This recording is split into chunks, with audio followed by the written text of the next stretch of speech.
अस्सलाम वालेकुम नाज़रीन। जर्मनी से एक अफ़सोसनाक ख़बर है। ये है जी समीउल्लाह खान साहब वफ़ात पा गए हैं।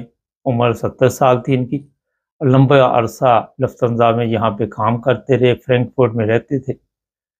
इनके जो भाई हैं नदीम अहमद खान साहब, वो हमारे दोस्त भी हैं और नाइन ब्रदर्स टीवी इंटरनेशनल पे उन्होंने कई प्रोग्राम किए और लोगों को इन्फॉर्मेशन देते रहे। तो उनके बड़े भाई हैं। अल्लाह ताला इन्हें जन्नतुल फ़िरदौस में आला मकाम पे जगह अता फ़रमाए और इनके घर वालों को सब्र की तौफ़ीक अता फ़रमाए।